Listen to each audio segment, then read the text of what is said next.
Hello. So today I want to tell you about the game Neko Syndicate from 25th Century Games. And this is one of their import collection games. So it existed elsewhere first and then was brought in here. And this is a really interesting game. It's very puzzly and it is a lot about timing. So in this game, it will take place over 15 turns. And you have this little track here that shows you each of your turns so that you can keep track. And then over here, this shows you that there's going to be 3 goals per game of different levels. So you will have your pieces on the different goals. And as you achieve them, that's where you will stop and leave your piece. So the sooner you achieve a goal, the more points you will get for it. So you want to achieve them as quickly as possible. And the goals come in 3 different levels. So there's a whole bunch of goal cards and you will just go. So there's our first level 2.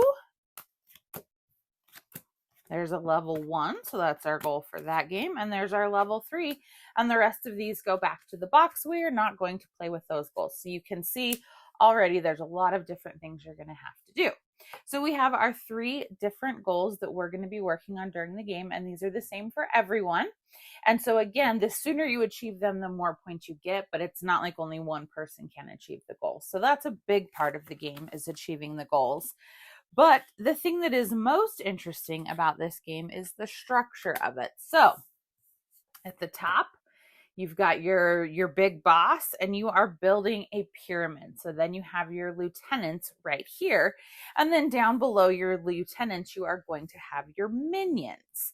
And obviously your minions are the people who do your bidding. They do all of the things that you want them to do so that you keep the boss happy.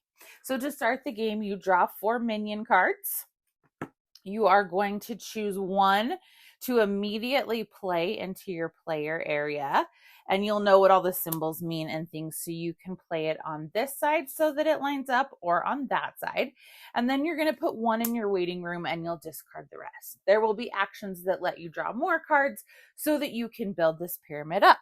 You then have your little cute player pawn that you are then going to start your turn, and it shows you at the top of this card what you do. So you're going to decide which track to take. So obviously right now I probably am not going to go this way because there's nothing there.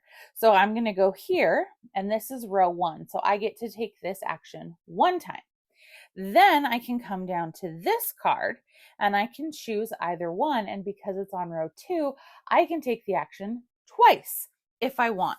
As we continue to build this pyramid out over the course of the game, you don't have to completely fill one level before moving on to the next one. You will have a maximum of 4 levels. And this is where the timing thing comes into play, because like I said, row 1, I can only take the action once. Row 2, I can take it twice. I don't have to. Row 3, I can take it 3 times. And row 4, I can take it 4 times.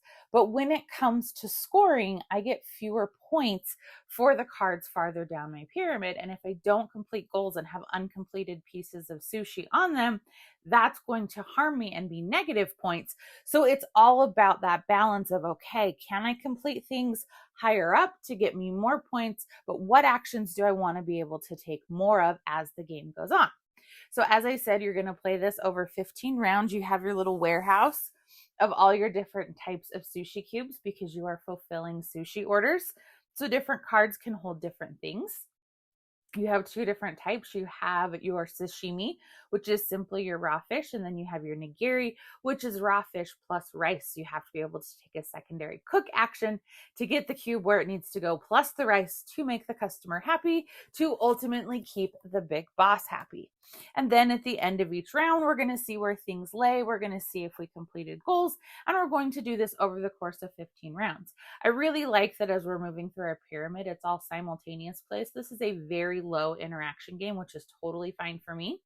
It does have a solo mode where you are playing against a dummy player, so you're not just doing beat your own score. But this game, whether you're playing at 1 or 4 players, is going to play in about the same amount of time because it is that simultaneous play, which I really, really like. So You take your turn, you do the things, you see who gets the most points.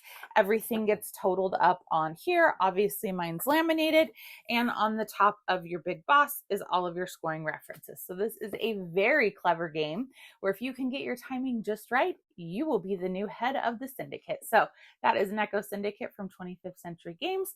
Let me know, have you played it? What do you think of it? Give me a like and a follow, and I'll keep bringing you more board game content. Thanks. Bye.